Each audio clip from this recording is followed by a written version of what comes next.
ప్రభునందు ప్రియమైన దేవుని పిల్లలారా, ఇక నేటి బైబిల్ దేవుని గ్రంథమైన, ఒకవేళ బైబిల్ దైవ గ్రంథం అయితే రుజువులు ఏవి అని, బైబిల్ దైవ గ్రంథం అయితే బైబిల్ దైవ గ్రంథము అనటానికి రుజువులు, ప్రమాణాలు లేదా సాక్ష్యాలు ఏమిటి? ఏదైనా ఒకటి దైవ గ్రంథముగా పిలువబడాలి అంటే దానికంటూ కొన్ని అర్హతలు ఉండాలి అని సమాజం మాట్లాడుకుంటుంది. అందులో మీరు నమ్ముతున్న, మీరు బోధిస్తున్నటువంటి ఆ గ్రంథము, దానికి చరిత్రపరమైనటువంటి సాక్ష్యాలు, చరిత్రపరమైన రుజువులు ఏమైనా ఉన్నాయా?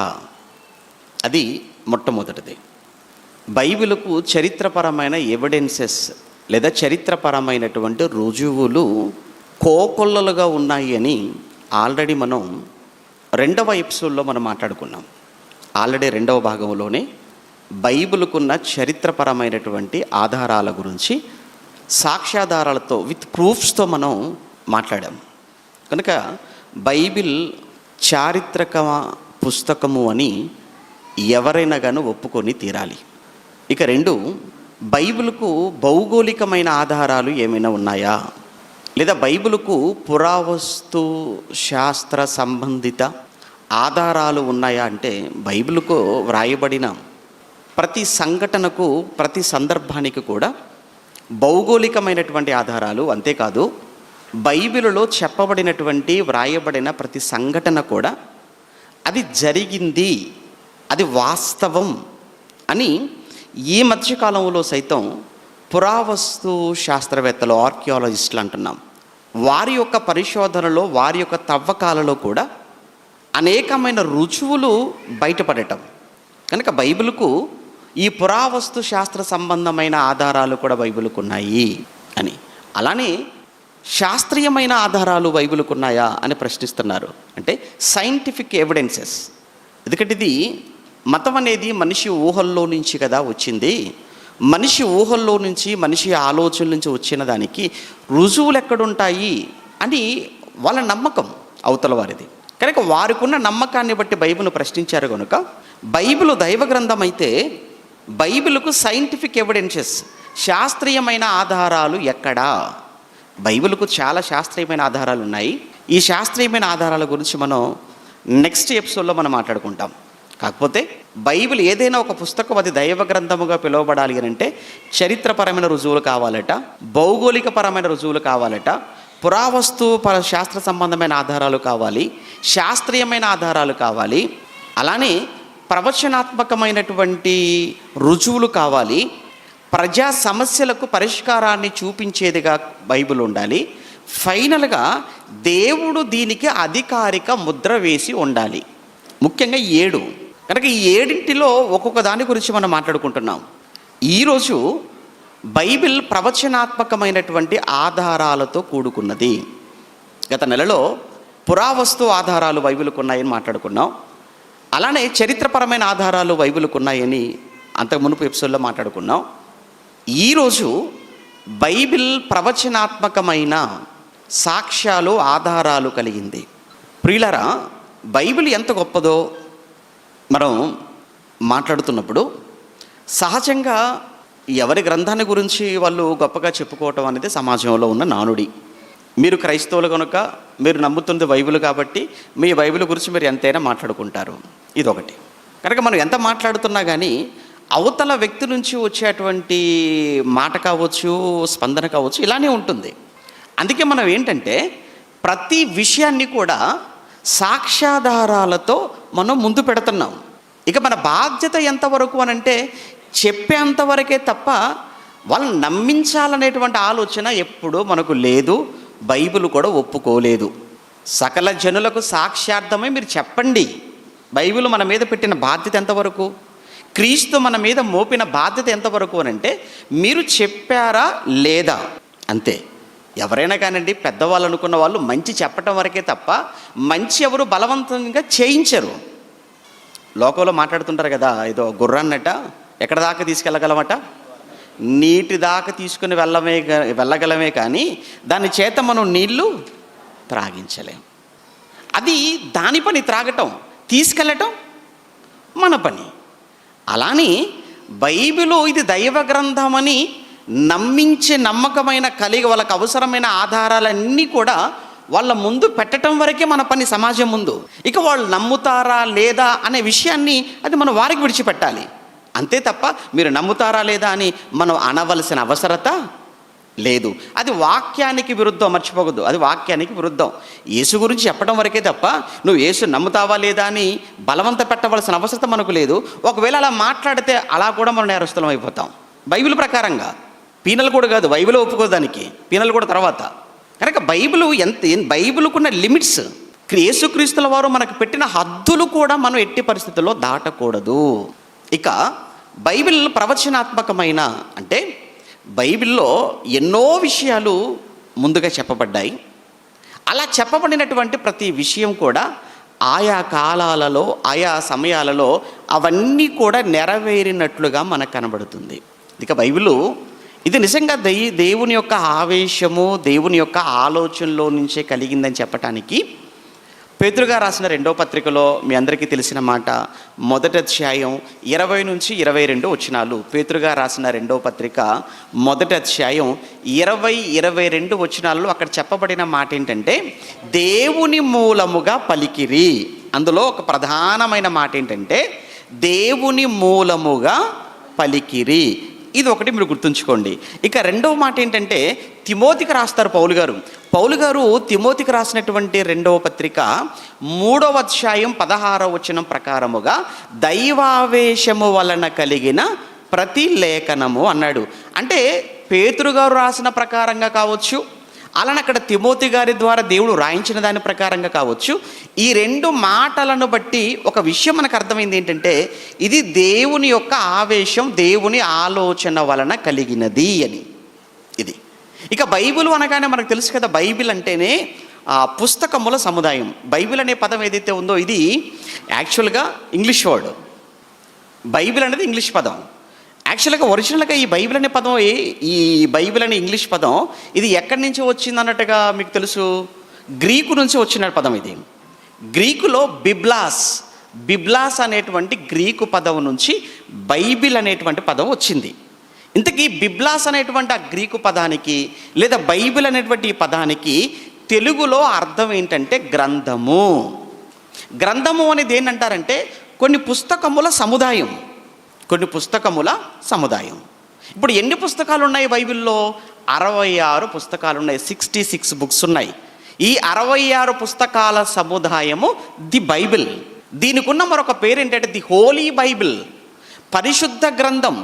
ప్రపంచంలో పరిశుద్ధ గ్రంథముగా పిలువబడుతున్న ఒకే ఒక పుస్తకం అది నీ చేతిలో ఉన్నది, అది మన చేతిలో ఉన్నటువంటి బైబిల్. ఇక ఇందులో 66 పుస్తకాలు ప్రధానంగా 2 భాషల్లో వ్రాయబడ్డాయి. మీకు తెలుసు ప్రాచీన 2 భాషలు. ఒకటి ఆదిమ హిబ్రూ భాషలో వ్రాయబడింది, 2 ఆదిమ గ్రీకు భాషలో వ్రాయబడింది. ఓకేనా? బైబిల్ అనేది బిబ్లాస్ అనేటువంటి గ్రీకు పదం నుంచి వచ్చింది. ఈ బైబిల్ లేదా ఈ బిబ్లాస్ అంటే పుస్తకముల సముదాయము. ఈ పుస్తకముల సముదాయాన్ని గ్రంథము అని అంటాము. ఈ గ్రంథమే 2 భాషల్లో వ్రాయబడింది. అది పురాతన హెబ్రీ భాష, పురాతన గ్రీకు భాషలో వ్రాయబడింది. అలానే ఈ బైబిల్లో 2 నిబంధనలు ఉన్నాయి, 2 టెస్ట్మెంట్స్ అని అంటాం. 2 నిబంధనలు ఉన్నాయి. అందులో ఒకటి పాత నిబంధన అని ఒకటి ఉంటుంది. అందులో 39 పుస్తకాలు మనకు కనబడతాయి. అలానే 2వ నిబంధన ఒకటి ఉంటుంది 27 పుస్తకాలతో, అది క్రొత్త నిబంధన. చాలామంది బైబిల్లో తప్పులు చూపించాలనుకున్న వాళ్ళు ఎక్కువగా చూపించేటువంటి నిబంధన ఏంటంటే పాత నిబంధన. పాప వాళ్ళకి తెలియదు అది అవుట్డేటెడ్ అని. ఎందుకంటే బైబిల్ తప్పని ఎలా అయితే ఏంటి బైబిల్ తప్పనాలి అనుకున్న వాడికి ఏమైనా పళ్ళోడు కొట్టుకోవడానికంటే ఏ రాయి అయితే ఏంటి అంటే లోకంలో ఒక సామెత.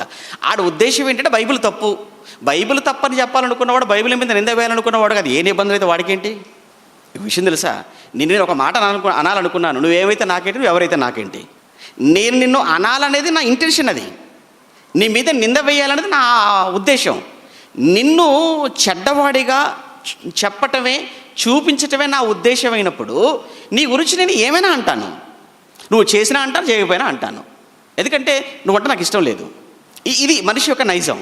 బైబిల్ మీద కూడా నింద వేయాలనుకున్నవాడు బైబిల్లో ఉన్నటువంటి ఓల్డ్ టెస్ట్మెంట్ పాత నిబంధన ఏదైతే ఉందో అందులో ఉన్నటువంటి సందర్భాలను ఎక్కువగా మాట్లాడుతుంటారు. ఆ కాలం ఏంటి, వారి సంస్కృతి ఏంటి, వారి సాంప్రదాయాలు ఏంటి, వాళ్ళ పద్ధతులు ఏంటి, అసలు ఏ కాలం అది, ఇవన్నీ కూడా వద్దు. ఈరోజు ప్రపంచ క్రైస్తవ్యానికి లేదా ప్రపంచ మానవాళికి అనుగ్రహించబడిన ఒకే ఒక నిబంధన, అది క్రొత్త నిబంధన, అది న్యూ టెస్టిమెంట్. అయితే ఇక్కడ ఒక చిన్ని ప్రశ్న రావచ్చు, క్రైస్తవులు కావచ్చు, క్రైస్తవేతరులకు కూడా కావచ్చు. అటువంటిప్పుడు అండి మరి పాత నిబంధన ఎందుకు ఉందండి మరి బైబిల్లో, అది మనకు కానప్పుడు మరి క్రొత్త నిబంధన అది ఒకటే ఉండొచ్చు కదా, మరి మిగతా 39 పుస్తకాలు 27 పుస్తకాలతో ఎందుకు కలిపారు అని అంటే, ఈ క్రొత్త నిబంధనకు ఈ పాత నిబంధన 39 పుస్తకాలు అనేవి ఏంటంటే లింక్ డాక్యుమెంట్ టైప్ అనమాట. మనం ఏదైనా ఒక ప్రాపర్టీ మనం కొన్నప్పుడు మన పేరు మీద రిజిస్ట్రేషన్ చేయించుకునేటప్పుడు అక్కడికి వెళ్ళామనుకో, నీ పేరు మీద అవ్వాలి అని అంటే మొట్టమొదటి నువ్వేమంటావంటే ఇది ఎవరిది అంత మునుపు, వాళ్ళకి ఎక్కడి నుంచి వచ్చింది, వాళ్ళకి ఎక్కడి నుంచి వచ్చింది, ఇవన్నీ కూడా ఏంటంటే ఒకదానితో ఒకటి లింక్ డాక్యుమెంట్స్ అంటారు. అంటే ఫైనల్గా ఈ ప్రాపర్టీ ఫస్ట్ ప్రారంభంలో ఎవరిది ఉండేది, ఆ తర్వాత ఎవరు కొన్నారు, ఆ తర్వాత ఎవరు కొన్నారు, ఎలా చేతులు మారుతూ మన దాకా వచ్చాయి. ఈ లింక్ డాక్యుమెంట్స్ అనేవి కంపల్సరీ. అలానే ఈ న్యూ టెస్టిమెంట్కి క్రొత్త నిబంధన అనేటువంటి 27 పుస్తకాలకు మిగతా 39 పుస్తకాలు అనేవి ఏదైతే ఉందో పాత నిబంధన, అది ఒక లింక్ డాక్యుమెంట్ లాగానే. కానీ ప్రజెంట్ ఇప్పుడు ప్రాపర్టీ, ఏ ప్రాపర్టీ, ఎవరి ప్రాపర్టీ, ఇప్పుడు ఏ ప్రాపర్టీ మనకు వర్తిస్తుందనంటే ఈ క్రొత్త నిబంధన అనేటువంటి ఇది ప్రపంచానికి అనుగ్రహించినటువంటి న్యూ లా, కొత్త చట్టం. ఇప్పుడు రాజ్యాంగాన్ని వ్రాసినప్పుడు ఏమంటే చక్కగా ఉంది, ఆ తర్వాత పరిస్థితులను బట్టి కాలాన్ని బట్టి మళ్ళీ చాలా అమెండ్మెంట్స్ చేశారు, చాలా సవరణలు చేసుకుంటూ వచ్చారు. ఇప్పటికీ ఈ స్వతంత్రం వచ్చి ఒక 70 years అనుకుంటే సుమారు 100 మార్లకు పైగా రాజ్యాంగాన్ని సవరించవలసిన పరిస్థితులు ఏర్పడ్డాయి. ఇప్పుడు ఏది సవరించిన తర్వాత సవరించింది అమల్లో ఉంటుంది తప్ప పాతది కాదు కదిక. ఇది మీకు అర్థమైతే క్రొత్త నిబంధన అనేది ఏదైతే ఉందో ఇది ప్రపంచ మానవాళి కొరకు అనుగ్రహింపబడిన ఒక నిబంధన, ఇది ఒక లా, న్యూ లా. కనుక దీన్ని ఎవ్వరు కూడా తప్పు పట్టలేరండి. కనుక దీనిలో తప్పులు వెతకటం చేతకాక చాలామంది బేస్ చేసుకునేది ఏంటంటే పాత నిబంధన. అది ఇవ్వబడింది ఎవరికి ఇవ్వబడింది? అందరికీ కాదు. అది కేవలము యూదులుగా, ఇశ్రాయేలీలుగా ఒక భూభాగంలో నివసిస్తున్నటువంటి ఒక జాతి కోసం ఇవ్వబడింది. అది వారికే ఇవ్వబడింది కొన్ని వేల సంవత్సరాల క్రితం. కానీ క్రొత్త నిబంధన అనేది మాత్రం యావత్ ప్రపంచానికి ఇవ్వబడిన నిబంధన. అది ఇందులో ఎవ్వరు తలక్రిందులుగా తపస్సు చేసినా ఈ క్రొత్త నిబంధనలో సున్నా కానీ పొల్లు కానీ ఎవ్వడు చూపించలేడు, పట్టలేడు. అంత స్టాండర్డ్ అండి క్రొత్త నిబంధనకు. అయితే ఈ బైబిల్లో దేవుడు పాత నిబంధనలోనైనా క్రొత్త నిబంధనలోనైనా అది ఏ నిబంధనైనా కానివ్వండి, దేవుడు నిజంగా బైబిల్ ఎంత యాక్యురస్గా ఉంటుందనంటే, ఎంత ఖచ్చితమైంది బైబిల్ అనేది ఈరోజు మీకు అర్థమవుతుంది. నిజంగా బైబిల్లో దేవుడే ఉన్నాడు, దేవుడే వ్రాయించాడు అనే ఆ విషయం చాలా క్లియర్ కట్గా మీకు అర్థమవుతుంది. ఎందుకంటే బైబిల్లో దేవుడు ఒక విషయం చెప్పాడు అని అంటే ప్రవచనం, బైబిల్ ప్రవచన గ్రంథం అని కూడా చెప్పొచ్చు. ప్రవచనం అనగానే అది కేవలం ఒక భవిష్యత్తు మాత్రమే అని మనం అనుకోవటం కూడా అంత కరెక్ట్ ఏమీ కాదు. భవిష్యత్తు అనగానే ఎంత రేపు చెప్పినా అది భవిష్యత్తు అవుతుంది, 1 సంవత్సరం తర్వాత జరుగుతుందని చెప్పినా అది భవిష్యత్తు అవుతుంది, 100 ఏళ్ల తర్వాత జరుగుతుందని చెప్పినా అది భవిష్యత్తే అవుతుంది. కనుక భవిష్యత్తు అనే దానికి ఒక టైం లిమిట్ అనేది ఉండదు. ఎందుకంటే క్రైస్తవ్యంలో కూడా భిన్నమైనటువంటి బోధలు రావటానికి కూడా ప్రధానమైన కారణం ఏంటంటే బైబిల్ను సరి అయినటువంటి విభజన తెలియకనే, బైబిల్ను ఎలా విభజించాలో తెలియకపోవటం వల్లనే క్రైస్తవ్యంలో కూడా రకరకాల డినామినేషన్లు, రకరకాల బోధలతో ఒక రకంగా చెప్పాలంటే క్రైస్తవ్యానికి క్రైస్తవుడే హానికరంగా మారిపోయినటువంటి పరిస్థితిలో ఈరోజు మనం ఉన్నాం. ఓకే, ఏది ఏమైనప్పటికీ బైబిల్ నిజంగా ఎంత ఖచ్చితమైనది, ప్రవచనాత్మకమైనది, ప్రాఫెసీ ఎవిడెన్సెస్ మన బైబిల్లో ఈరోజు మనం చూస్తుంటే, మొట్టమొదటగా దేశాల గురించి దేవుడు బైబిల్లో అనేకమైన ప్రవచనాలు చెప్పటం, జనాల గురించి దేవుడు బైబిల్లో ప్రవచనాలు చెప్పటం. ఒక దేశం గురించి దేవుడు మాట్లాడాడు అంటే అది ఖచ్చితంగా అది ఆ దేశం పట్ల జరగటాన్ని బట్టి చూసినప్పుడు ఇది మనిషి మాట కాదు. ఏమండి, సహజంగా చాలామంది ఏదో చెప్తుంటారు కొన్ని మాటలు, కొన్ని చెప్పినప్పుడు అందులో ఏవో 1-2 జరుగుతుంటాయి. ఏవో 1-2 జరిగినంత మాత్రాన వాళ్ళకేదో భవిష్యత్తు తెలుసు అన్నట్టుగా మాత్రం మనం అనుకోవడానికి వీల్లేదండి. ఎక్కువగా ఈ జ్యోతిష్యం చెప్పే వాళ్ళు ఉంటారు చూసారా, ఆ జ్యోతిష్యం చెప్పే వాళ్ళ దగ్గరికి వెళ్ళి కూర్చున్నారు అనుకోండి, ఏవో చెప్తాడు, అందులో ఏదో ఒకటి నీకు సింక్ అవుతుంది. ఏదో ఒకటి కనెక్ట్ అవుతుంది. అది కూడా ఎందుకు కనెక్ట్ అయింది, ఎలా కనెక్ట్ అయింది అన్నప్పుడు సహజంగా బైబిల్లో చెప్పబడిన ఒక అద్భుతమైన మాట ఏంటంటే, the face is index of the mind అని బైబిల్లో చెప్పబడింది. ఇది యాక్చువల్గా షేక్స్పియర్ది కాదు అనుకున్నారు అందరూ కూడా. ఈ కొటేషన్ ఏదైతే ఉందో అందరికీ తెలిసిన విషయం ఏంటంటే, the face is index of the mind అనేటువంటి కొటేషను ఇది షేక్స్పియర్ గారిది అని అనుకున్నారు అందరూ, పాప బైబిల్ తెలియక. కానీ ఇదే మాట బైబిల్లో ఎప్పుడో రాయబడింది, క్రీస్తు పూర్వం 700 సంవత్సరాల కాలంలో. వారి ముఖ లక్షణమే వారి మీద సాక్ష్యం ఇచ్చును. ఎంత మంచి మాట చూసారా, వారి ముఖ లక్షణమే వారి మీద సాక్ష్యం ఇచ్చును అనగానే నువ్వు వెళ్ళి అతని దగ్గర కూర్చోగానే అర్థమైపోద్ది నువ్వు యవనంలో ఉన్నావు, యవనంలో నువ్వు చాలా డిప్రెషన్లో ఉన్న ఫేస్. కొంతమంది చూడండి వాళ్ళ ఫేస్ ఫీలింగ్స్ని చూసి కానీ మనకు అర్థమైపోద్ది, ఏంట్రా ఏమైనా జరిగిందా అని అంటాం మనం. ఎందుకు, ఏదో జరిగింది అందుకే వాడి ఫేస్లో కనబడుతుంది. ఆ ఫేస్ రియాక్షన్స్ అలా ఉన్నాయి, మనకు తెలుసు, దాన్ని సైకాలజీ అంటారు. ఇక్కడ కూడా మనం చూస్తుంటే ఈ భవిష్యత్తు పేరుతో చాలామంది ఆ కాలజ్ఞానులు వచ్చేసి ఏవో చెప్పేశారు. ఒక 100 చెప్తారు, అందులో 2 జరుగుతాయి. ఏవో 100లో ఒక 2 అంటే అప్పుడప్పుడు మనం కూడా అంటుంటాం, వీడది చీకట్లో బాణం వేసాడరా అంటుంటారు. అని అర్థం ఏంటి, 100 వేసినప్పుడు అందులో ఏదో 1 2 తలకుండా ఉంటాయా? 10 చెప్పినప్పుడు ఇందులో ఏదో ఒకటి తలకుండా ఉంటుందా?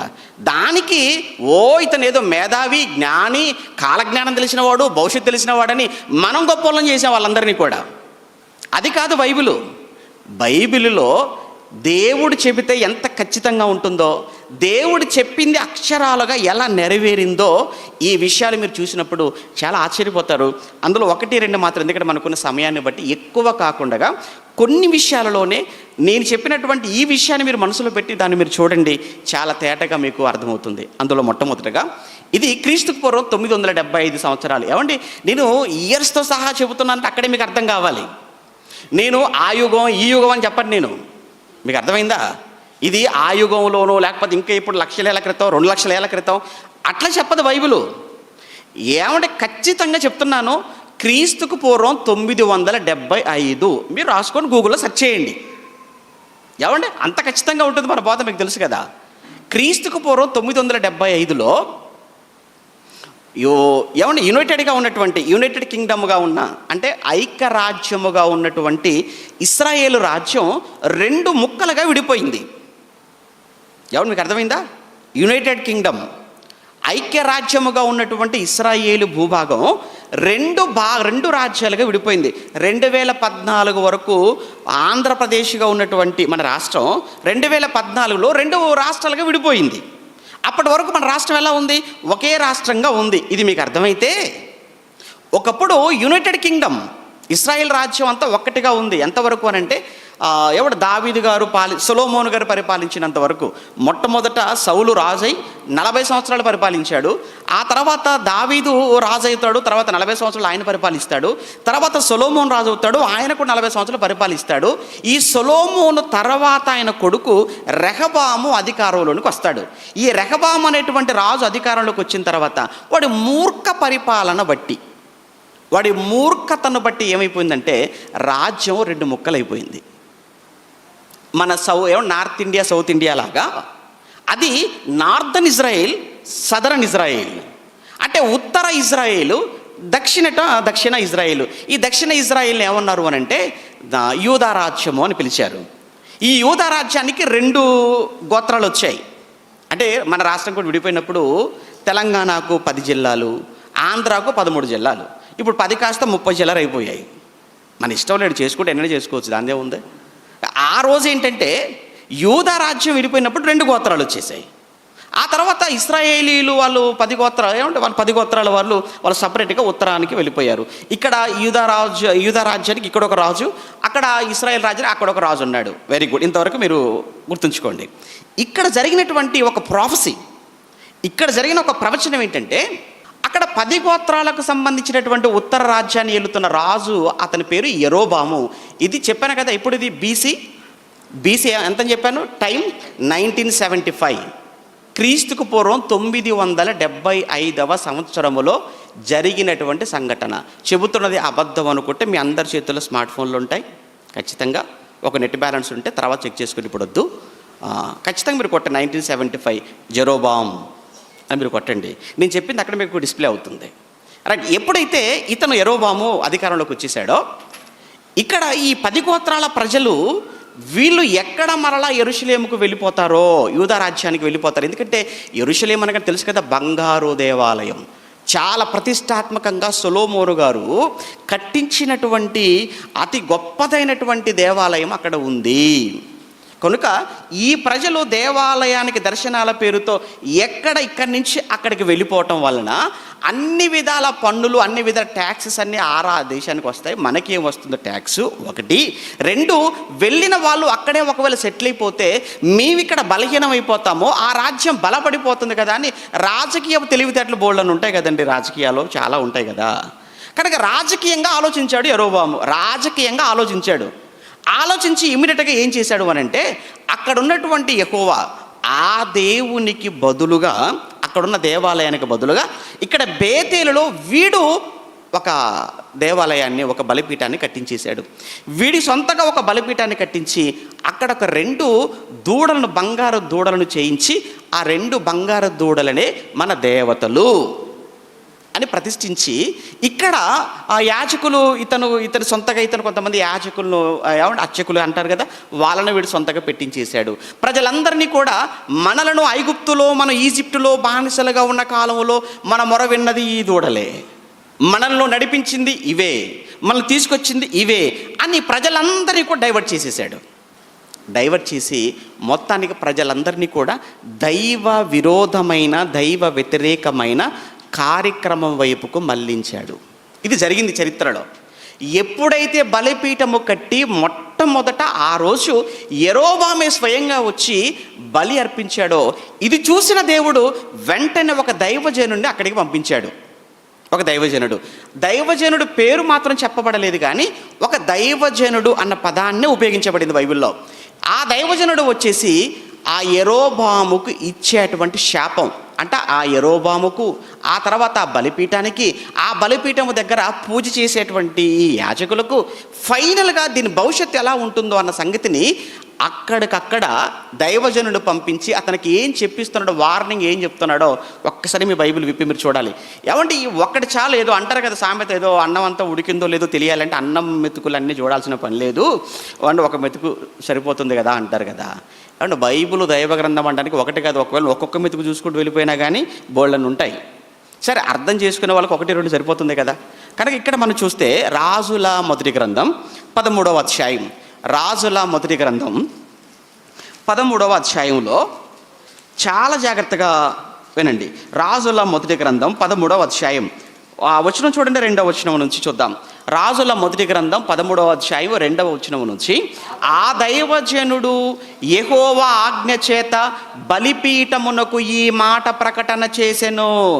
ఏ బలిపీఠాన్ని కట్టి ప్రజలను తప్పుదారి పట్టిస్తున్నావో మిస్టర్ యెరొబాం, నువ్వు ఏ బలిపీఠాన్ని, దేవునికి వ్యతిరేకంగా నువ్వు ఏ బలిపీఠాన్ని కట్టి ప్రజలను మోసగిస్తున్నావో, ప్రజలను వంచిస్తున్నావో, నిజ దేవుడి వైపు కాకుండా మనుషులతో చేయబడినటువంటి, మనుషులు చేసుకున్న వాటి వైపుకు నువ్వు ఎలా ఈ ప్రజలను తిప్పుతున్నావో, ఏ బలిపీఠాన్ని ఆధారంగా చేసుకొని ఈ బలిపీఠానికి దేవుడు వార్నింగ్ చెప్తున్నాను అన్నాడండి. ఏమంటే ప్రాక్టికల్గా మీరు ఆలోచించండి. ఒక రాజు యొద్దకు వెళ్ళి, ఒక రాజు దగ్గరకు సామాన్యుడు వెళ్ళి నిలవబడి రాజుకు వార్నింగ్ ఇవ్వటం అంటే అది జరిగే పని అంటారా? లోకంలో ఒక సామెత మీకు తెలుసు కదండి, రాజుగారు తలుచుకుంటేనంటే దెబ్బలకు కొదువా అంటారు. రాజు తలుచుకుంటే దెబ్బలకు కొదువా అని. రాజు అంటే మూర్ఖుడు ఆ రోజుల్లో, నియంత కదండి, ప్రజాస్వామ్యం కాదు కదా, అది రాజరికపు వ్యవస్థ కదా. అలాంటిది రాజు ఎదుటికి వెళ్ళిపోయి రాజు చేపట్టినటువంటి ఆ కార్యక్రమం కోసం వ్యతిరేకంగా ఒక దైవజనుడు వెళ్ళి మాట్లాడుతున్నాడు అనంటే అది దైవజనుడి మాట కాదు, అది ఎవరి మాట? దేవుడి మాట. లేదంటే పోయి తన ప్రాణాన్ని ఎందుకు రిస్కులో పెట్టుకుంటాడు చెప్పండి? ఆయన తన ప్రాణాన్ని ఎందుకు రిస్కులో పెట్టుకుంటాడు ఆ దైవజనుడు? ఆ దైవజనుడు వెళ్ళాడు, రాజుకు వ్యతిరేకంగా మాట్లాడుతున్నాడు అనంటే అది ఖచ్చితంగా దేవుడు చెప్పమంటే వెళ్ళి చెప్పిన మాట తప్ప అది అతని సొంత మాట కాదు. ఇంకొక విషయం కూడా ఉంది, చాలామంది అబద్ధ ప్రవక్తలు కూడా ఉన్నారు. కానీ అబద్ధ ప్రవక్తలు చెబుతారు, కానీ వాళ్ళు చెప్పింది ఏది జరగదు. అందుకే చెప్తాడు అబద్ధ ప్రవక్తలని మీరు ఎలా గుర్తించాలి అని అంటే, వారు చెప్పింది జరగకపోవటం మీరు చూసినప్పుడు అప్పుడు మీరు వాళ్ళని ఏ ప్రవక్తలుగా మీరు గుర్తించాలి? అబద్ధ ప్రవక్తలుగా మీరు గుర్తించాలి అంటాడు. ఇక్కడ ఈ దైవజనుడు వచ్చి ఏం చెప్తున్నాడో చూద్దాం. ఇప్పుడు బలిపీఠంతో ఏం చెప్తున్నాడు అంటే, బలిపీఠమా బలిపీఠమా, దేవుడు సెలవిచ్చున్నది ఏమనగా, దావీదు సంతతిలో యోషియా అను ఒక శిశువు పుట్టును, నీ మీద ధూపము వేసిన ఉన్నత స్థలము యొక్క యాజకులను అతడు నీ మీద అర్పించును, అతడు మనుష్య శల్యములను నీ మీద దహనము చేయును, ఈ బలిపీఠము బద్దలైపోయి దాని మీదనున్న బుగ్గి ఒలికిపోయుటయే యెహోవా దేవుడు ఇచ్చు సూచన అని చెప్పి ఆ దినమున ఆ ప్రవక్త ఒక సూచన ఇచ్చాడు. ఇది మీరు బాగా గుర్తుంచుకోవాలి. ఇది ఏమండి, ఇది ఎప్పుడైతే ఇలా రాజుకు కఠినంగా, రాజుకు విరోధంగా మాట్లాడేశాడో, ఇలా ప్రవక్త ఇలా చేయి చాచి, నువ్వు ఏ బలిపీఠం మీద నువ్వు బలులు ఇస్తున్నావో రాజా, ఇదిగో గుర్తుంచుకో, ఇది నువ్వు ఒకానొక రోజు దావీదు సంతతిలో యోషియా అనేవాడు వస్తాడు. యోషియా అనేవాడు వచ్చి ఏ బలిపీఠం అయితే దేవుడికి అయిష్టమైనదో ఆ బలిపీఠాన్ని అతను పడగొడతాడు. ఆ బలిపీఠాన్ని అతను పడగొట్టి ధ్వంసం చేయటమే కాకుండా ఈ బలిపీఠము మీద బలులు ఇచ్చినటువంటి యాజకులు ఎవరైతే ఉన్నారో వారిని ఇక్కడ అర్పిస్తాడు. లేదు, అప్పటికే వాళ్ళు చనిపోయి ఒకవేళ ఉంటే, వారు చనిపోయి సమాధుల్లో ఉన్నప్పటికీ ఆ సమాధులను పెకిలించి వారి ఎముకలను తీసుకొని వచ్చైనా ఈ బలిపీఠం మీద మరలా కాల్చేస్తాడు. ఇది భవిష్యత్తు, ఇది జరుగుతుంది, నువ్వు గుర్తుంచుకో అన్నాడు. అంతే. ఎలా ఉండాలి చెప్పండి రాజుకి ఈ మాట చెప్పిన తర్వాత? రాజుకి ఎలా ఉండాలి చెప్పండి? చాలా ఆవేశం వచ్చేసింది, చాలా కోపం వచ్చేసింది. ఇలా ఏ చెయ్యి అయితే చాచి అతను చెప్పాడు, ప్రవచనం చెప్పాడో, ఈ చెయ్యిని పట్టుకోబోయాడు రాజు. ఏమన్నా ఈ దైవజనుడు చెయ్యిని పట్టి లాగబోయాడు.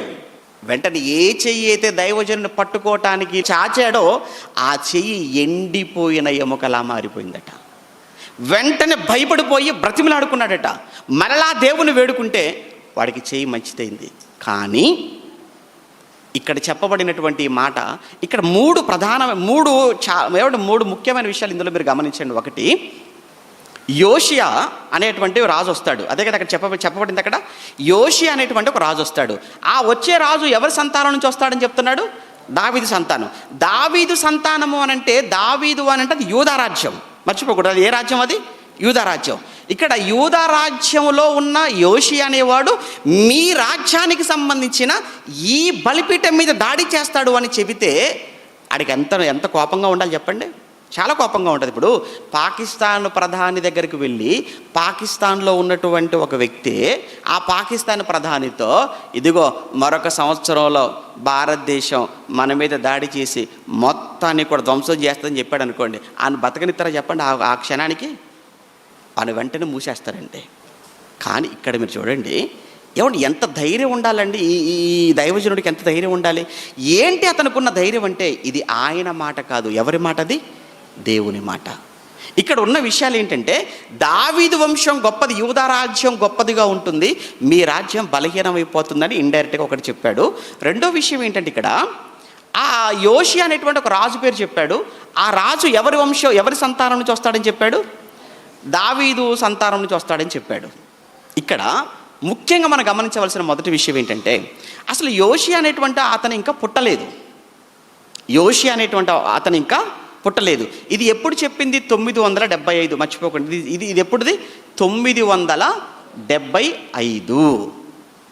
ఈ యోషియా అనేటువంటి వ్యక్తి అసలు ఇంకా పుట్టకముందే, పుట్టబోయేటువంటి ఆ వ్యక్తికి యోషియా అనేటువంటి పేరు పెడతారు అని ముందుగానే చెప్పటం ఏంటి తను? అసలు సహజంగా పేరు అనేది ఎవరు పెట్ట? నామకరణం అంటాం కదా. పుట్టిన తర్వాత నామకరణం తల్లిదండ్రులు చేయాలి. నామకరణం అనేది ఎవరు చేయాలి? తల్లిదండ్రులు చేయాలి, పెద్దలు చేయాలి, బంధువులు చేస్తారు నామకరణం. కానీ ఇక్కడ యోషియా అని మాట్లాడుతున్నాడు. ఇక్కడ అసలు యోషియా ఉన్నాడా అప్పటికనంటే యోషియా లేడు. ఇంకో విషయం చెప్పమంటారా? యోషియాను కన్నవారు కూడా ఇంకా పుట్టలేదు. ఇంకో విషయం చెప్పమంటారా? వాళ్ళ తాతలు కూడా ఇంకా పుట్టలేదు. అంటే 3వ తరము తర్వాత, అంటే రాబోతున్నటువంటి జనరేషన్స్లో 3 తరాల తర్వాత రాబోతున్నటువంటి ఒక యోషియా అని ఆ వ్యక్తి యొక్క పేరు కూడా ముందుగా మెన్షన్ చేసి మాట్లాడుతున్నాడు. అతను దావీదు వంశం నుంచే వస్తాడు అని మాట్లాడుతున్నాడు. మూడో విషయం ఏంటంటే, వచ్చిన వ్యక్తి ఏం చేస్తాడో కూడా ముందుగానే. ఇప్పుడు సహజంగానండి, మనకు పిల్లలు పుట్టారు, మనకు పిల్లలు కలిగారు, మన పిల్లల భవిష్యత్తులో ఏమవుతారో మనకు తెలుసా చెప్పండి? మీకు ఎవరికి తెలుసా అండి? పుట్టిన తర్వాత మన పిల్లలు ఏమవుతారో, పెద్ద అయిన తర్వాత వాళ్ళు ఏం చేస్తారో ఏంటో అని టెన్షన్తో తలపట్టుకుంటున్నాం మనం. అలాంటిది 3 తరాల తర్వాత రాబోతున్న యోషియా అనేటువంటి ఒక వ్యక్తి వచ్చి ఏం చేస్తాడు అన్న సంగతిని ముందుగానే చెబుతున్నాడు అని అంటే ఇది మనుషులకు సాధ్యమా? ఇది ఇక్కడ నా పాయింట్ ఏంటంటే, ఇది మనుషులు చెప్పగలరా? ఇది మనుషులు ఆలోచించగలరా? ఇది మానవ జ్ఞానంతో సాధ్యమయ్యేటువంటి విషయమా అంటే ముమ్మాటికి కాదు.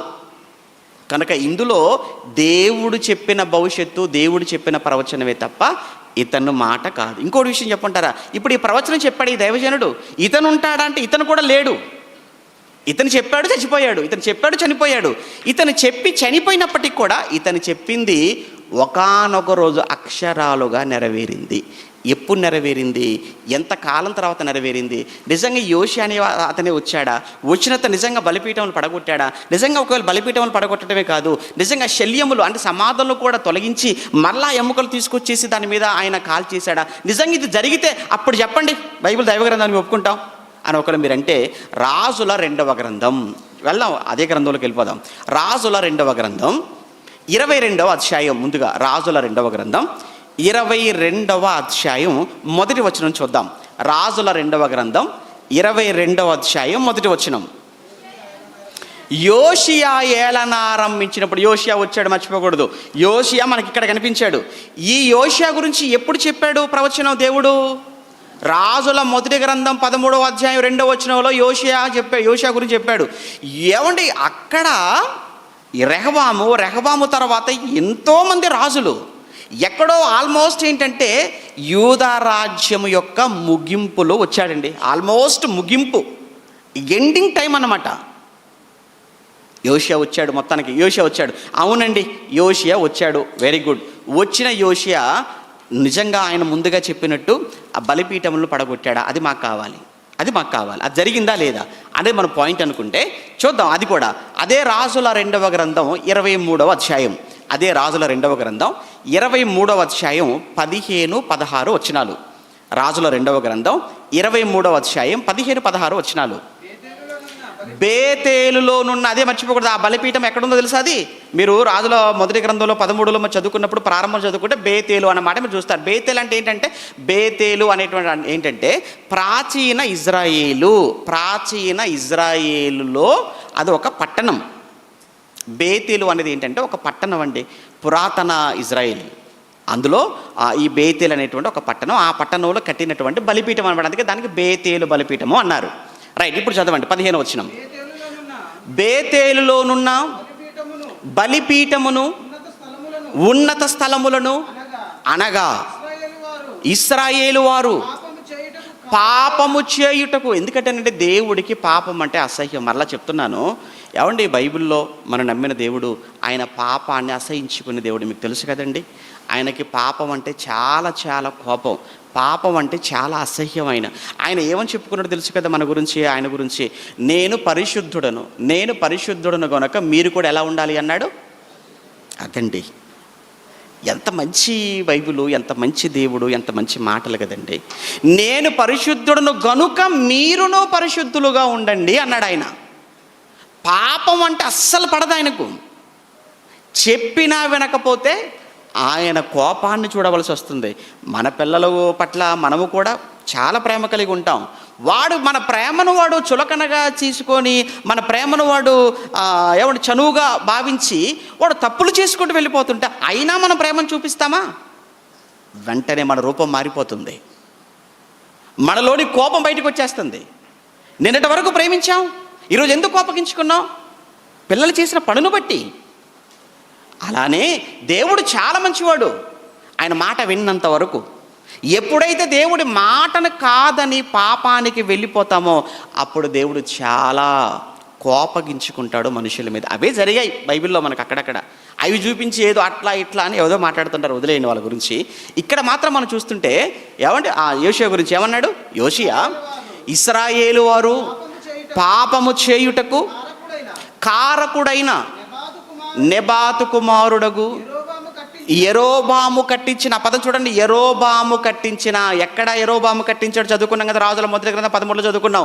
ఆ యెరోబాము కట్టించిన ఆ ఉన్నత స్థలములను, బలిపీఠమును అతడు పడగొట్టిస్తాడు. యోషియా వస్తాడు, పడగొడతాడు. ఎప్పుడు చెప్పాడో తెలుసా? అది రాజుల మొదటి గ్రంథం. అది ఎప్పుడో తెలుసా? టైం పీరియడ్ ఎప్పుడో తెలుసా? అది 1975, బిఫోర్ క్రైస్ట్ 1975. మరి ఇప్పుడు యోషియా వచ్చి పడగొట్టింది ఎప్పుడో తెలుసా?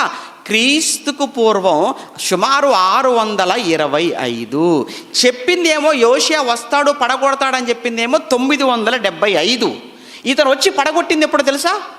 625. సుమారు ఎంత కాలం అంటే 350 సంవత్సరాలు. అంటే 350 సంవత్సరాలకు ముందే దేవుడు ఒక ప్రవక్తను పంపి యెరోబాము దగ్గరకు, ఒరి పిచ్చి యెరోబాము, నువ్వు చేసేది చాలా పిచ్చి పని చేస్తున్నావురా. నువ్వు ఏ బలిపీఠాన్ని దేవునికి వ్యతిరేకంగా నువ్వు కడుతున్నావో ఈ బలిపీఠము ఉండదు, కట్టినటువంటి వాళ్ళు ఉండరు. ఆ తర్వాత ఎవరెవరైతే దీని మీద బలులు అర్పించారో యాజకులుగా ఉండి వాళ్ళు ఆ కాలానికి ఉంటే వాళ్ళు పోతారు, లేకపోయినా అలా సమాధుల్లో ఉన్న ఎముకలు తీసుకొచ్చేనా ఇక్కడ దేవుడు మొత్తం కాల్చి పడేస్తాడని ఎప్పుడో చెప్పాడు. చెప్పింది అక్షరాలుగా ఇక్కడ చేస్తున్నాడు ఎవరు? యోషియా. మళ్ళీ విచిత్రం ఏంటంటే మళ్ళీ యోషియాకి ఎవరైనా చెప్పారనుకుంటున్నారు? ఇక్కడ యోషియాకు వచ్చి నువ్వు అలా చేయమని ఎవరైనా చెప్పారా? ఎవరు చెప్పలేదు. యోషియాకు వచ్చి జరుగుతాదని మాత్రం ముందే దేవుడు చెప్పాడు యెరోబాముతో.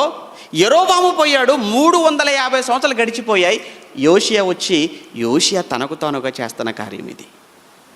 అంటే బైబిల్లో లేదా దేవుడు చెప్పినటువంటి ఆ ప్రవచనం, చెప్పిన భవిష్యత్తు ఎలా జరిగింది చూడు. తర్వాత 16వ వచనంలో చెప్పిన ఇంకొక మాట చూడండి. వాటిని పడగొట్టేశాడు. నెక్స్ట్ ఏం చేశాడట? యోషియా అటు తిరిగి చూడగానే పర్వతము కనిపించిందట, సమాధులు కనపడ్డాయట. ఆ సమాధులు ఎవరివని అడిగాడట, వాళ్ళవే అన్నాడట. ఆ సమాధులు పగలగొట్టేసేనన్నాడట, అందులోని ఎముకలు తీసుకొచ్చేయమన్నాడట. తీసుకుని వచ్చి ఆ బలిపీఠం మీద వేసి ఆ శల్యములను కాల్చేయమన్నాడట. ఏంటండి ఇది? అంటే ఎక్కడ కూడా పిన్ ఎక్కడ కూడా పొల్లు పోలేదు. చూసారా ప్రవచనం? దేవుడు 350 సంవత్సరాల క్రితం యోషియా గురించి ఏదైతే చెప్పాడో 350 సంవత్సరాల తర్వాత చెప్పింది చెప్పినట్టుగా అక్షరాల నెరవేరుతుండడాన్ని బట్టి మీకు ఏం అర్థం కావాలో చెప్పండి.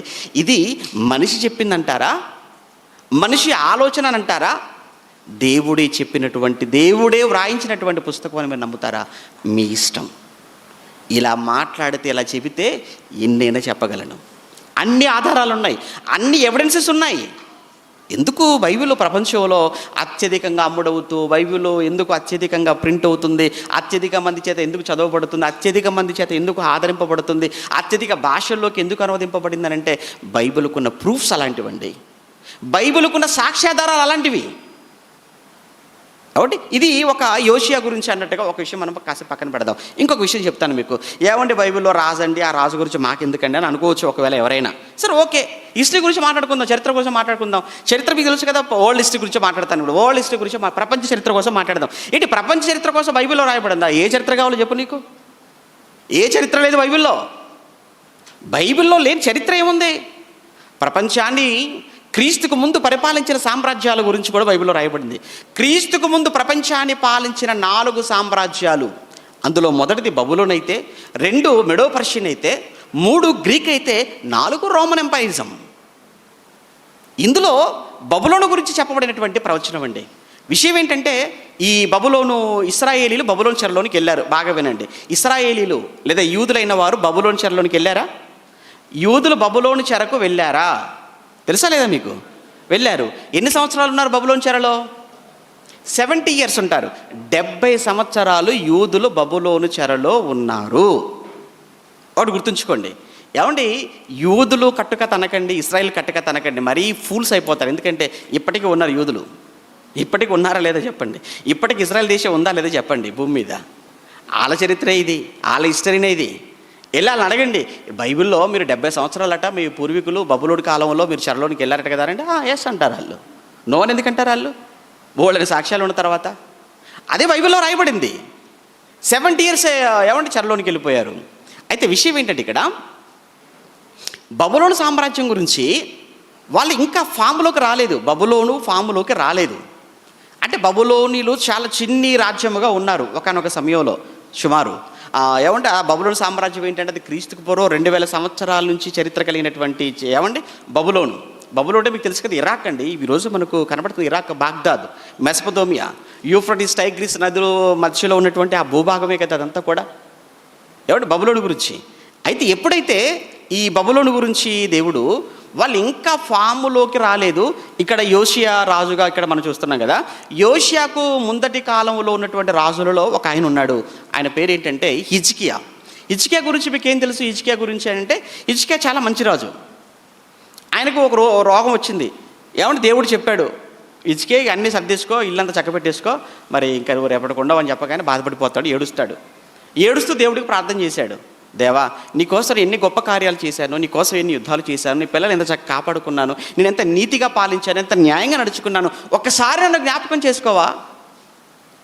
ఓకే, యాక్చువల్గా రేపే నీ డెత్ డే, అయినా నేను ఏం చేస్తున్నానంటే కొంచెం దాన్ని మార్చేసి ఎక్స్టెన్షన్ చేసి ఒక 15 years నీకు మళ్ళీ నీకు లైఫ్ టైం ఇచ్చేస్తున్నాను.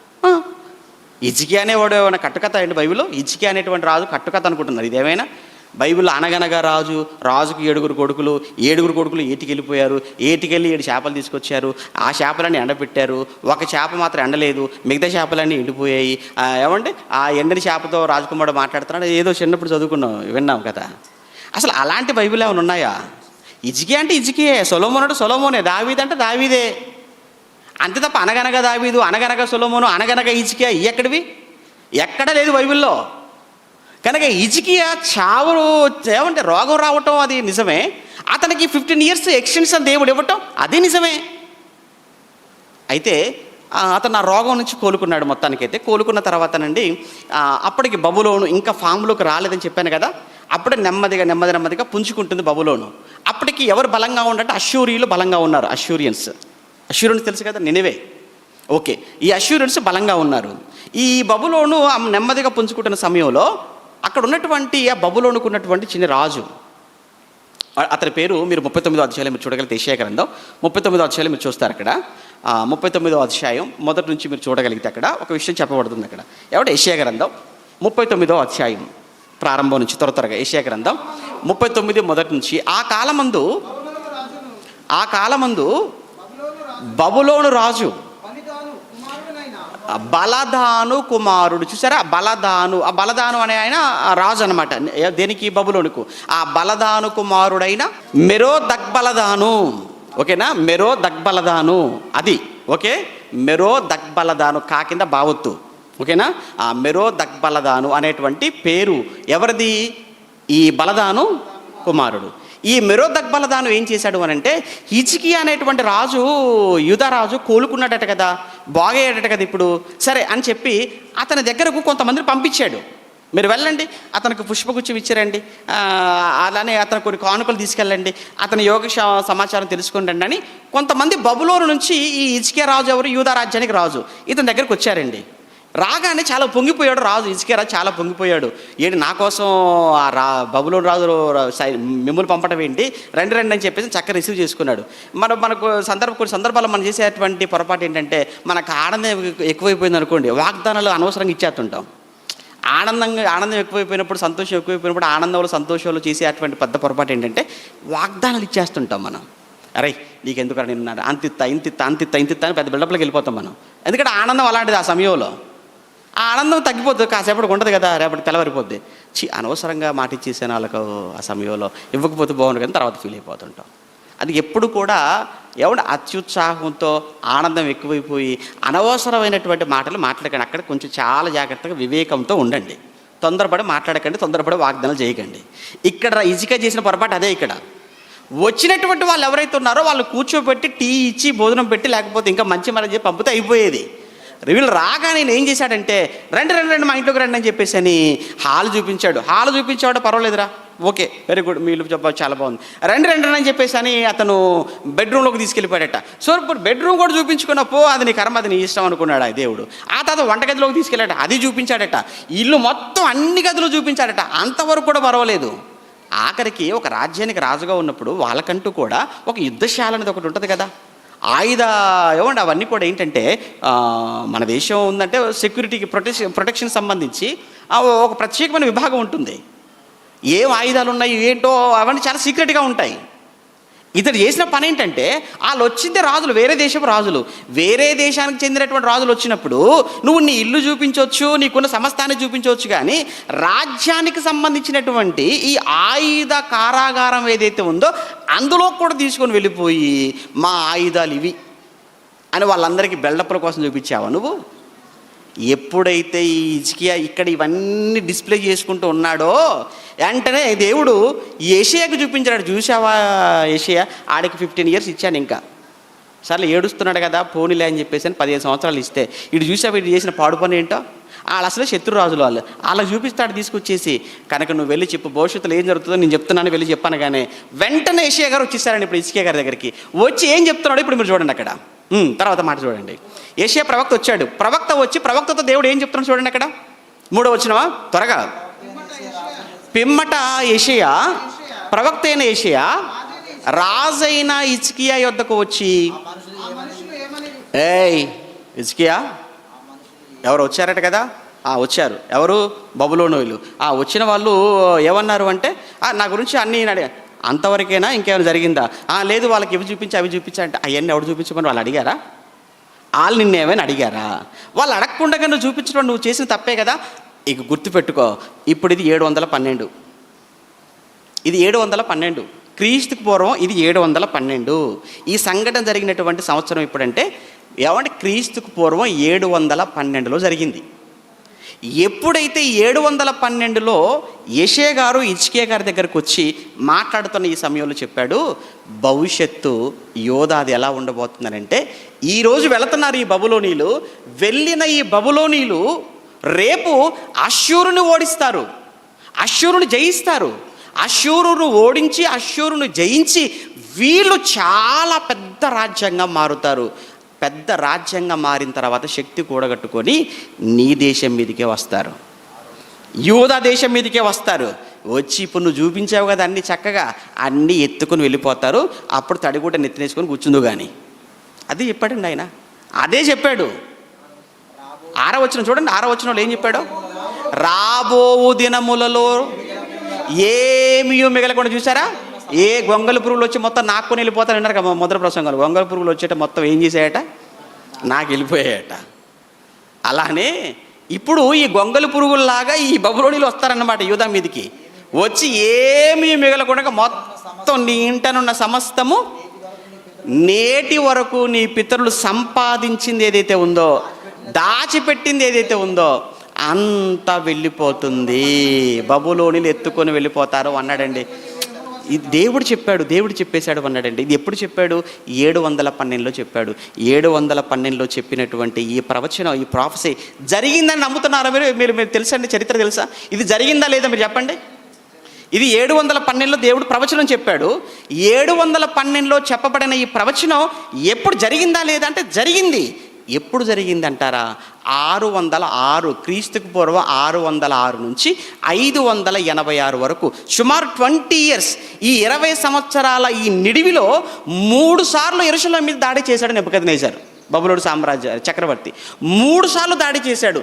ఈ 3 సార్లు దాడి చేసినప్పుడల్లా కూడా ఎత్తుకొని వెళ్ళిపోయాడు. ఇక చివరిసారిగా దాడి చేసినప్పుడు ఏం చేశాడు? యెరూషలేము బంగారు దేవాలయాన్ని కూడా పడగొట్టేశాడు, మొత్తాన్ని కూడా నేలమట్టం చేశాడు, కాల్చేశాడు. తన కుమారుల బబులో యూదులు చాలా మందిని కూడా బబులోను చెరలోకి తీసుకుని వెళ్ళిపోయాడు, వాళ్ళ నపుంసకులుగా చేసేసాడు. ఇది జరిగిందా? జరిగింది. జరుగుతుందని ఎప్పుడు చెప్పాడు? 712లో చెప్పాడు. 606 వరకు జరుగుతూ వచ్చి సుమారు 100 సంవత్సరాలకు ముందే భవిష్యత్తు చెప్పేశాడు. 100 yearsకు ముందు చెప్పేశాడు. విషయం ఏంటంటే, చెప్పిన యెషయా లేడు, కానీ జరిగిందా లేదా ప్రవచనం? చెప్పిన యెషయా చనిపోయి వెళ్ళిపోయాడు. ఆయన వెళ్ళిపోయినా, యెషయా గారు చెప్పి వెళ్ళిపోయినా అది జరిగిందని అంటే అది యెషయా మాట కాదు, అది ఎవరి మాట? అది దేవుడి మాట. కాబట్టి అది జరగవలసిన సమయంలో అది ఖచ్చితంగా జరిగింది. ఏమండి? ఇది ఒక రెండవది. ఇంకో విషయం చెప్తాను. ఇప్పుడు ఈ బబులోనీలు చాలా ఫామ్లోకి వచ్చేసారు కదా. మరి ఇప్పుడు బబులోను ఫామ్లోకి వచ్చింది. అయితే ఈ బబులోను ఫాములోకి రాకమునుపు, బబులోను సామ్రాజ్యం బలోపేతం కాకమునుపే వీళ్ళు చాలా గొప్ప వాళ్ళు అవుతారు అని చెప్పాడు దేవుడు. అదే సమయంలో మీరు కూడా పోతారా అని కూడా అలాగే చెప్పేశాడు ముందే. ఏంటి? వీళ్ళు ఇంకా ఫామ్లో ఇంకా రాజ్యం ఏర్పరచకముందు అంటే అర్థం ఏంటి? వీళ్ళ అధికారంలోనికి రాకమునిపై చూడండి, వీళ్ళ అధికారంలోకి రాలేదు ఇంకా బబులోనీలు. ఈ బబులోను సామ్రాజ్యం అధికారంలోకి రాకమునిపే మీరు వస్తారు అని చెప్పాడు. మీరు రావటమే కాదు, వచ్చిన తర్వాత మీ కొమ్ములు కూడా వస్తాయి. ఒకానొక సమయంలో మీ కొమ్ములు వచ్చిన తర్వాత మళ్ళీ మీ కొమ్ములు నేనే విరిచేస్తాను, మరలా మీరు అడ్రస్ లేకుండా పాతాళవంతు లోతులకు వెళ్ళిపోతారా అని కూడా దేవుడు చెప్పేశాడు. ఏంటండి బైబిలు? పిచ్చెక్కిద్దటి. నిజంగా బైబిల్ చదవాలి మనసు పెట్టి, కానీ బైబిల్ తప్ప ఇంకేది చదవాలనిపించదండి. ఏమంటే నువ్వు ఎలా చూస్తావు దీన్ని? ఏమంటే భౌగోళికంగా చూస్తావా, లేదంటే చరిత్రపరంగా చూస్తావా, శాస్త్రీయంగా చూస్తావా? ఇవన్నీ నిజాలు కాదు అని ఎలా చెప్పగలరు చెప్పండి? హిస్టరీ ఎవరండి కాదనగలరు? మన దేశాన్ని 200 సంవత్సరాల పాటు బ్రిటిష్ వారు పాలించారు అని చెప్తున్నాం, కాదని చెప్తారు ఎవరైనా? ఇది నిజం కాదా? అంత బ్రిటిష్ వాళ్ళకు ముందు మొఘలులు పాలించారు అని చదువుకుంటే చరిత్రలో, అది నిజం కాదా? అది నిజమే. అది అటువంటిప్పుడు ఇవన్నీ కూడా నిజాలు కాదు అని చెప్పే ధైర్యం లేనప్పుడు ఈ హిస్టరీ, ఇది కూడా వరల్డ్ హిస్టరీ, ఇది వరల్డ్ హిస్టరీ అంతా కూడా ఈ ఇజ్రాయెల్తో ముడిపడి ఉన్నటువంటి హిస్టరీ, చరిత్ర ఇది. దీన్ని ఎలా కాదనగలరు చెప్పండి? అది ఒప్పుకున్నామంటే బైబిల్ ఖచ్చితంగా ఒప్పుకొని తీరవలసిందే. ఇప్పుడు ఈ హిస్టరీని ఒప్పుకుంటే ప్రాబ్లం ఏంటంటే, చాలామంది ఒప్పుకోవడానికి ప్రాబ్లం ఏంటంటే, హిస్టరీ నిజమని ఒప్పుకుంటే ఖచ్చితంగా బైబిల్ కూడా నిజమని ఒప్పుకోవాల్సిన పరిస్థితి ఏర్పడుతుందండి. ఇక్కడ మనం మాట్లాడుతున్నాం ఈ బబులోను పతనం కోసం చెప్పాడు. ఇప్పుడు చెప్పిన ఇప్పుడు నెరవేరిందా? యూద నెరవేరిపోయిందా? నెరవేరిపోయింది. మీరు 2వ రాజుల గ్రంథం 24-25 అధ్యాయాలంతా చదువుకోండి. తర్వాత ఈ 24-25 అధ్యాయాల్లో ఏం కనబడుతుందని అంటే, అక్కడ యెషయా 39లో హిజ్కియాతో యెషయా గారు ఏదైతే చెప్పారో నాశనం చేస్తారా వాళ్ళు అది అని చెప్పిందో ఏదైతే ఉందో అది జరిగిపోయింది. దినవృత్తాంతాల 2వ గ్రంథం 36వ అధ్యాయం అంతా కూడా యెరూషలేము పతనం గురించి అక్కడ చెప్పబడుతుంది. కనుక అక్కడ ప్రాఫెసీస్ నెరవేరిపోయాయి. యెషయా 39లో చెప్పబడింది. రాజుల 2వ గ్రంథం 24-25 అధ్యాయాలు కావచ్చు, దినవృత్తాంతం 2వ గ్రంథం 36 అధ్యాయాలు కావచ్చు, నెరవేరిపోయింది. ఇప్పుడు ఈ బబులోను యొక్క ఔన్నత్యం కావచ్చు, వాళ్ళ పతనం కావచ్చు. యెషయా గ్రంథం 13-14 మీరు చదువుకోండి. యెషయా గ్రంథం 13-14 మీరు చదువుకుంటే అధ్యాయాలు 13వ అధ్యాయం 14వ అధ్యాయం ఈ 2 అధ్యాయాలు మీరు చదవండి. ఈ 2 అధ్యాయాలలో బబులోను యొక్క గొప్పతనం కోసం చెప్పాడు, అదే సమయంలో వాళ్ళ పతనం కోసం కూడా చెప్పేశాడు. వీళ్ళ గురించే కాదండి, తర్వాత వచ్చినటువంటి మాదీయ పారసీకుల కోసం చెప్పాడు దేవుడు, ఆ తర్వాత వచ్చిన గ్రీకుల కోసం చెప్పాడు, ఆ తర్వాత వచ్చిన రోమిల కోసం చెప్పాడు. దేవుడు చెప్పింది చెప్పినట్టుగా అక్షర సత్యంగా చరిత్రలో కనబడుతున్నప్పుడు బైబిల్ ప్రవచనాత్మక గ్రంథం. ఈ ప్రవచనాలు మనిషి చెప్పినవి కాదు, దేవుడే చెప్పి కళ్ళ ముందు జరిగించినప్పుడు ఏమంటే బైబిల్ ప్రవచనాత్మక. ఇంకా ఏమంటే నార్మన్ గైస్లర్ అని ఒకతను అమెరికాలో ఒక ప్రముఖ వేదాంత విద్యా పండితుడు ఒక ఆయన, నార్మన్ గైస్లర్ అని. అతను మాట్లాడుతూ ఒక అద్భుతమైన మాట అంటాడండి. ఏమంటాడంటే, చాలామంది వాళ్ళ గ్రంథాలు గొప్పవని చెప్తారు, దైవ గ్రంథాలని చెప్పుకుంటారు. హైందవులు ఉన్నారు అనుకోండి, వాళ్ళ గ్రంథాన్ని వాళ్ళ దైవ గ్రంథం చెప్పుకుంటారు. అలా ఇస్లాం వాళ్ళు ఉన్నారు, వాళ్ళ గ్రంథాన్ని వాళ్ళ దైవ గ్రంథం చెప్పుకుంటారు. అలానే మార్మనిజం వాళ్ళు కూడా ఏంటంటే, మార్మన్స్ వాళ్ళు కూడా ఏంటంటే వాళ్ళు నమ్ముతున్న గ్రంథాన్ని అది దైవ గ్రంథం వాళ్ళు చెప్పుకుంటారు. ఇలా ఎవరికి వాళ్ళగా వాళ్ళ గ్రంథాలు దైవ గ్రంథాలు చెప్పుకుంటారు. కానీ బైబిల్కు ఉన్న స్పెషాలిటీ, బైబిల్కు ఉన్న ప్రత్యేకత ఏంటంటే, బైబిల్లో చెప్పబడినటువంటి ప్రాఫెసీస్ మిగతా ఏ గ్రంథాలలో కూడా కనబడవు. అది ఒక్క బైబిల్లో మాత్రమే మనం చూస్తాము అని అంటాడండి ఆయన, ఒక్క బైబిల్లోనే. ఎందుకంటే ఏ దేశం భవిష్యత్తు ముందుగా చెప్పడం జరగదు.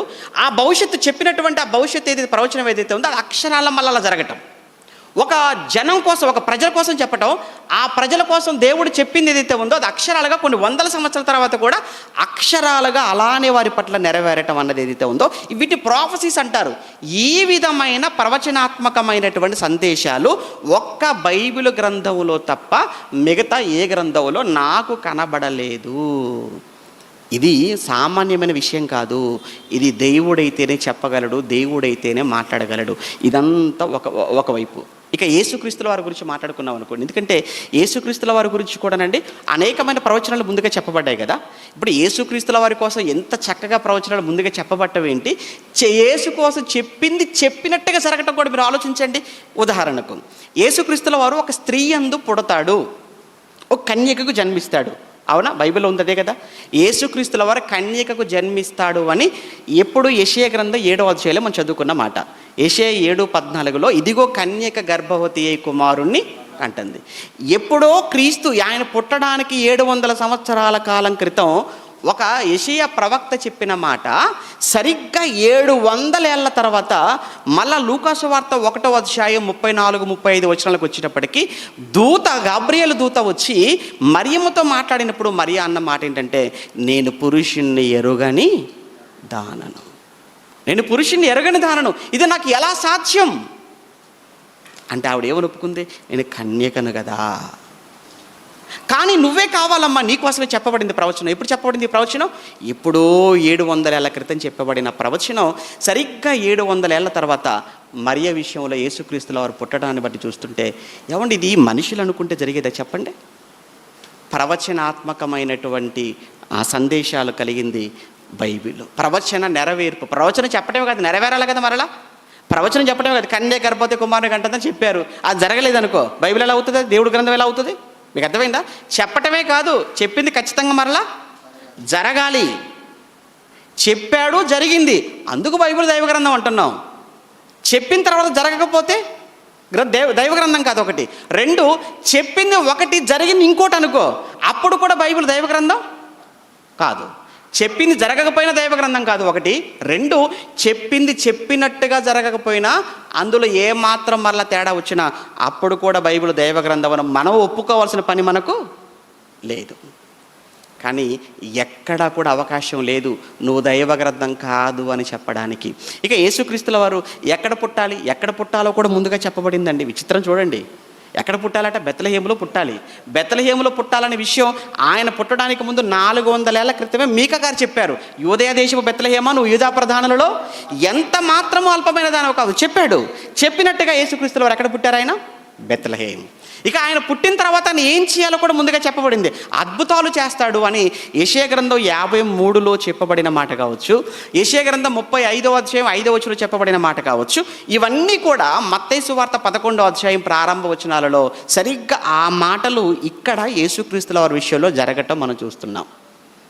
ఇక యేసుక్రీస్తుల వారు ఎలా మరణించాలి అది కూడా ముందుగా చెప్పబడిందా? చెప్పబడింది. నిన్న మొన్న మాట్లాడుకున్నాం మనం అదే కదా. అంటే యేసుక్రీస్తుల వారు ఆయన ఎలా మరణించాలి? ఇంకోటి, యేసుక్రీస్తుల వారిని ఎవరు అప్పగించాలి అంటే యేసుక్రీస్తుల వారితో పాటు భోజనం చేసేవాడే యేసును అప్పగిస్తాడు అని ఎప్పుడో కీర్తనకారుడు దావీదు గారు చెప్పేశారు 41వ అధ్యాయం 49వ అధ్యాయంలో. అది కరెక్ట్గా మనకు మరలా యోహాను సువార్త 13-18లో మనకు కరెక్ట్గా సరిపోతుంది అక్కడ. అంటే ఆయనతో పాటు భోజనానికి కూర్చున్న వాడే ఆయన మీదకి మడమనెత్తాడు. ఇవన్నీ చూస్తుంటే ఏమనిపిస్తున్నాయి చెప్పండి? అంటే యేసుక్రీస్తుల వారి కోసం ముందుగా చెప్పబడిన ప్రతి ప్రవచనం యేసుక్రీస్తుల వారిలో నెరవేరడాన్ని బట్టి చూస్తుంటే బైబిల్ పక్కా దేవుని గ్రంథం. ఇందులో ఇంకా ఏ విధమైన అనుమానం, సందేహం అసలు అవసరం లేదండి. ఇంకొక చివరగా యేసుక్రీస్తుల వారి దగ్గరికి వచ్చినప్పుడు రోమా సైనికుడు వస్తాడు. వచ్చి సిద్ధపరచు దినం కాబట్టి తెల్లవారితే సాయంత్రం అయిపోయిందంటే విశ్రాంతి దినం కనుక మళ్ళీ ఏ మాత్రం పని చేయకూడదు కాబట్టి సమాధుల్లో పెట్టడానికి వీల్లేదని చెప్పి, ఒకవేళ బ్రతుకుంటే ఏం చేయాలంటే చంపేసేయాలి, కాలు విరగొట్టమని చెప్పి పిలాతు పంపించాడు. అలా వచ్చినప్పుడు యేసుప్రభుతో పాటు 2 దొంగలు కూడా సిలువ వేయబడ్డారు. అప్పుడు ఆ దొంగ దగ్గరికి వెళ్ళాడు, వాడు బతికే ఉన్నాడు, ఇంకా కాలు విరగొట్టేశారు. ఈ దొంగ దగ్గరికి వచ్చాడు, ఈ దొంగ బతికే ఉన్నాడు, కాలు విరగొట్టేశారు. యేసుప్రభు దగ్గరికి వచ్చారు. యేసుప్రభు దగ్గర రాగానే అప్పటికి యేసుక్రీస్తుల వారు చనిపోయారు. ఆయన కాలు విరగ కొట్టలేదు. ఒకవేళ కాలు విరగొడితే ఏమైపోయేది తెలుసా? ప్రవచనము తప్పయ్యేది, ప్రవచనం రాంగ్ అయిపోయేది. ఎందుకు? 34వ కీర్తనలో కావచ్చు, ఏమండి 68వ కీర్తనలో కావచ్చు, అక్కడ చెప్పబడిన మాటలు ఏంటంటే ఆయన ఎముకలలో ఒకటి కూడా విరగగొట్టబడదు అని ఎప్పుడో 1000 సంవత్సరాల క్రితం యేసుక్రీస్తుల వారి ఎముకల కోసం చెప్పబడిన ప్రవచనం ఇక్కడ కానీ ఒకవేళ పొరపాటున సైనికుడు విరగొట్టుంటే ప్రవచనం ఏమైపోయేది? ప్రవచనం తప్పైపోయేది. ఏమండి ఇలా మీరు ఏ విషయాన్ని మీరు చూడండి, యేసుక్రీస్తుల వారి జీవితంలో యేసుక్రీస్తుల వారు అందరూ చూస్తుండగా ఆయన పరలోకానికి ఆరోహణమై వెళ్ళిపోయాడు, ఆయన అందరూ చూస్తుండగా ఆరోహణమై వెళ్ళిపోతాడు అనేది కూడా ప్రవచనం 68వ కీర్తనలో ఉన్న ప్రవచనం అండి. అది అపోస్తుల కార్యంలో 1వ అధ్యాయంలో మనం చూస్తుంటాం. అందరూ చూస్తుండగా యేసుక్రీస్తుల వారు ఆయన పరలోకానికి ఆరోహణమై వెళ్ళిపోయాడు. ఇవన్నీ కూడా వింటున్నప్పుడు, ఇవన్నీ చూస్తుంటే మీకు ఏ ఆలోచన రావాలో తెలుసా? నా చేతిలో ఉన్న ఈ గ్రంథం, నా చేతిలో ఉన్న ఈ పుస్తకం, ఇది దేవుడిది, ఇది దేవుని గ్రంథం. దేవుని గ్రంథమైన ఈ పుస్తకం నా చేతిలో ఉండటం, నా చేతికి దక్కటం, ఇది నా భాగ్యం. ఎప్పుడు పొరపాటును కూడా మీరు దీన్ని అనుమానించవలసిన అవసరత లేదు. ఎందుకంటే ఏదైనా ఒక పుస్తకం అది దైవ గ్రంథం అని పిలువబడాలి అని అంటే దానికంటూ కొన్ని అర్హతలు కావాలి అని చెప్పారు కదా. ఏంటి అర్హతలు? చరిత్రపరమైన రుజువులు ఉండాలి అన్నారు. చరిత్రపరమైన రుజువులు బోర్డని ఉన్నాయి, నీకు ఎన్ని కావాలో చెప్పన్నా. ఆ పురావస్తు సంబంధమైన రుజువులు కూడా కావాలన్నావు, ఏం కావాలో చెప్పు, అవి కూడా రెడీగా ఉన్నాయన్నావు, చూపించాం. ఈరోజు ప్రవచనాత్మకంగా అంటే ఏదో మనుషులు ఏదో ఒక మాట చెప్తే 10 మాటలు చెప్తే ఏదో ఒకటి జరగటం కాదండి. బైబిల్లో ఏదైనా జరుగుతుంది అని చెబితే అది ఖచ్చితంగా జరిగినట్టుగా సాక్ష్యాలు ఉన్నాయా, అది ప్రవచనం. అలా ఉన్నాయి అని చెప్పడానికి ఒక 3 చూపించాను. యేసుక్రీస్తుల వారి జీవితం అంతా చూపించాను. ఆయన జీవితంలో ప్రతిదీ కూడా ముందుగా చెప్పబడింది చెప్పినట్టుగా ఆయన జీవితంలో నెరవేరిపోయింది. కనుక ఇలా నెరవేరినటువంటి ప్రవచనాలను బట్టి కూడా బైబిల్ దైవ గ్రంథమే. బైబిల్ దైవ గ్రంథం కాదంటానికి ఎట్టి పరిస్థితుల్లో వీలు లేదు. ఇంకా మిగిలినవి ఇంకా చాలా ఉన్నాయి కదా. మానవ సమస్యలకు పరిష్కారం చూపదా, సైంటిఫికల్ ఎవిడెన్సెస్ లేవా, ఇది నిజంగా దేవుడిదేనని దేవుడిని ముద్రేశాడని నమ్మడానికి చాలా ఉన్నాయి. ఇవన్నీ రాబోయే నెలలో మనం మాట్లాడుకునేటువంటి సబ్జెక్టులు ఇవన్నీ కూడా. ఓకే, ఈ రోజుకు ఈ సబ్జెక్టు ఇంతటితో ముగించేద్దాం.